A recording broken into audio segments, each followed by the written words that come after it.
Hi friends, welcome back to spicy food pot. ഇപ്പോൾ നമ്മളിന്നോട് ഒരു അടിപൊളി കോട്ടയം സ്റ്റൈൽ ഫിഷ് കറി ആയിട്ടാണ് കേട്ടോ വന്നേക്കണേ. അപ്പോൾ എല്ലാവരും ഒന്ന് കണ്ടു നോക്കണേ. വീഡിയോ ഇഷ്ടമാവുകയാണെങ്കിൽ ഒന്ന് ലൈക്ക് ചെയ്യണേ, ഫ്രണ്ട്സിനൊക്കെ ഒന്ന് ഷെയർ ചെയ്ത് കൊടുക്കണം കേട്ടോ. അതോടൊപ്പം തന്നെ നിങ്ങൾ ഈ ചാനൽ ആദ്യമായിട്ട് കാണുന്നുണ്ടെങ്കിൽ, നിങ്ങൾക്ക് ഈ ചാനൽ ഇഷ്ടമാവുകയാണെന്നുണ്ടെങ്കിൽ ഒന്ന് സബ്സ്ക്രൈബ് ചെയ്യണേ.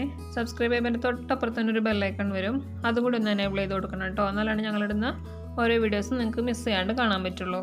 അപ്പോൾ നമുക്ക് തുടങ്ങാം. അപ്പോൾ അതിലേക്ക് വേണ്ട ആദ്യത്തെ ഇൻഗ്രീഡിയൻ്റ് ആണ് ഉള്ളി. ഒരു 10 എണ്ണം വേണം, ചെറുതാക്കി അരിഞ്ഞെടുത്തതാണ്. പിന്നെ നമുക്കൊരു ഇഞ്ചി, ഒരു വലിയ കഷ്ണം ഒരു ഇഞ്ചി വേണം, അതും ചെറുതായിട്ട് സ്ലൈസ് ചെയ്തെടുത്തതാണ്. പിന്നെ അതേമാതിരി വെളുത്തുള്ളി, ഒരു 6 വലിയ വെളുത്തുള്ളി ചെറുതായിട്ട് അരിഞ്ഞെടുത്തതാണ്. പിന്നെ 2 കഷ്ണം കുടപ്പുളി നന്നായി കഴുകിയിട്ട് വെള്ളത്തിലിട്ട് വെച്ചതാണ് കേട്ടോ കുതിർക്കാനായിട്ട്. സ്പൂണോളം കടുക് വേണം, പിന്നെ 1/2 ടീസ്പൂണോളം ഉലുവ, പിന്നെ 1/2 ടീസ്പൂണോളം മഞ്ഞൾപ്പൊടി വേണം, പിന്നെ ഒരു 3 ടീസ്പൂണോളം മുളക് പൊടി വേണം കേട്ടോ.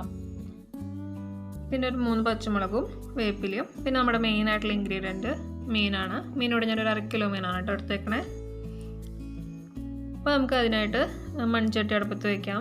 മൺചട്ടി ഒന്ന് ചൂടായി വരുമ്പോൾ ഞാനിവിടെ വെളിച്ചെണ്ണയാണ് എടുത്തേക്കണേ. മീൻ കറിക്ക് എപ്പോഴും വെളിച്ചെണ്ണയാണ് കേട്ടോ ടേസ്റ്റ്.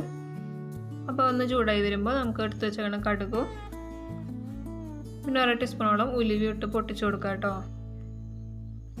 അപ്പോൾ അതൊന്ന് പൊട്ടി വരുമ്പോൾ നമുക്കതിലേക്ക് കറിവേപ്പില ആഡ് ചെയ്ത് കൊടുക്കാം. അതിനുശേഷം നമുക്ക് അരിഞ്ഞു വെച്ചേക്കണ വെളുത്തുള്ളിയും ഇഞ്ചിയും കൂടി ആഡ് ചെയ്ത് കൊടുക്കാം കേട്ടോ. അതൊന്ന് 2 മിനിറ്റ് വഴറ്റിയിട്ട് നമുക്ക് അതിലേക്ക് പച്ചമുളക് ആഡ് ചെയ്ത് കൊടുക്കാം. പച്ചമുളക് കൂടി ഇട്ടതിന് ശേഷം നമുക്ക് ചെറുള്ളി, നമ്മൾ അരിഞ്ഞു വെച്ചേക്കണ ചെറുള്ളി ഒന്നിട്ട് കൊടുത്തിട്ട് അതൊന്ന് ട്രാൻസ്പെറൻ്റ് ആയിട്ട് വരുന്നവരെ, ഒന്ന് നന്നായി വഴണ്ട് വരുന്നവരെ ഒന്ന് വാട്ടിയെടുക്കാം കേട്ടോ. നന്നായി വഴണ്ട് വന്നിട്ടുണ്ട്. ഇനി നമുക്കതിലേക്ക് മഞ്ഞൾപ്പൊടി ഇട്ട് കൊടുക്കാം, 1/2 ടീസ്പൂൺ. പിന്നെ നമ്മളിവിടെ മുളക് പൊടി എടുത്തിട്ടുണ്ട്. നമ്മളിവിടെ കാശ്മീരി ചില്ലിയാണ് ഇട്ട് കൊടുത്തേക്കണേ, 3 ടീസ്പൂൺ. അപ്പോൾ അത് അതിലേക്ക് ഇട്ട് കൊടുക്കാം. അപ്പോൾ നമുക്കിനി എൻ്റെ ഒരു പച്ചമണം മാറുന്നവരെ ഒന്ന് നന്നായി ഇളക്കി കൊടുക്കാം കേട്ടോ. കാശ്മീരി മുളക് പൊടി ആയതുകൊണ്ട് തന്നെ അത്യാവശ്യം നന്നായി തന്നെ ഇളക്കി കൊടുക്കണം, എന്നാൽ തന്നെ അതിൻ്റെ ആ ഒരു റോ സ്മെല്ല് മാറത്തുള്ളൂ. ഇപ്പോൾ കുറച്ച് നേരമായിട്ടുണ്ട്. ഇനിയിപ്പോൾ നമുക്ക് ഇതിലേക്ക് വെള്ളത്തിലിട്ട് വെച്ചേക്കണം കുടപ്പുളി ആഡ് ചെയ്ത് കൊടുക്കാം. വെള്ളം കൂടി ആഡ് ചെയ്ത് കൊടുക്കണം കേട്ടോ. അവിടെ ആഡ് ചെയ്ത് കൊടുത്തതിന് ശേഷം നമുക്ക് ആവശ്യത്തിനുള്ള ഉപ്പ് ഇട്ട് കൊടുക്കാം.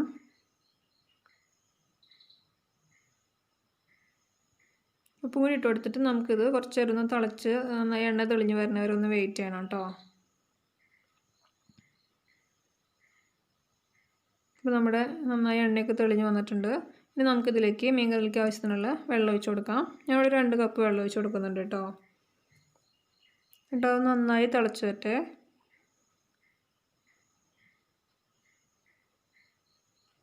അപ്പോൾ നമ്മൾ ചേർത്തിട്ട് നന്നായി വെള്ളമൊക്കെ നന്നായി തിളച്ച് വന്നിട്ടുണ്ട്.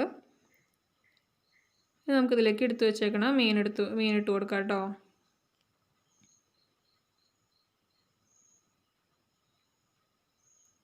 മീനൊക്കെ നന്നായി ഇട്ട് കൊടുത്തതിന് ശേഷം നമുക്കിതൊരു മീഡിയം ഫ്ലെയിമിൽ ഒരു 10-15 മിനിറ്റ് ഒന്ന് എണ്ണ തെളിഞ്ഞ് വരുന്നവരൊന്ന് വെയിറ്റ് ചെയ്യാം കേട്ടോ. ചാറൊക്കെ ഒന്ന് കട്ടിയായി എണ്ണയൊക്കെ തെളിഞ്ഞ് വരുന്നവരൊന്ന് വെയിറ്റ് ചെയ്യണം. അപ്പോൾ ഇത്രയേ ഉള്ളൂ നമ്മുടെ മീൻ കറി. ഇപ്പോൾ അതേ നന്നായി എണ്ണയൊക്കെ തെളിഞ്ഞ് വന്നിട്ടുണ്ട്. ഇനി അവസാനം നമുക്ക് കുറച്ച് കറിവേപ്പിലയോടെ തൂങ്ങി എടുക്കാം കേട്ടോ. അപ്പോൾ നമ്മുടെ മീൻ കറി ഇവിടെ റെഡി ആയിട്ടുണ്ട്. അപ്പോൾ എല്ലാവരും ഒന്ന് ട്രൈ ചെയ്ത് നോക്കണേ. നല്ല ടേസ്റ്റി ആയിട്ടുള്ള മീൻ കറിയാണേ. അപ്പോൾ താങ്ക് യു.